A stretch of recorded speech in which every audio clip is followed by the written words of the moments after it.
కలలే నిజమవుతాయి చూడు, అందుకే ఉన్నాడు ఈ నాన్నే తోడు.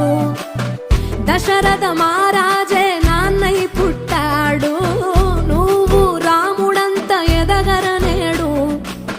చరితలు ఎన్నడు చూడని మమతల గూడే వీధిరో, సంపద అంటే ఏదో కాదురో, ఇంతకు మించి అది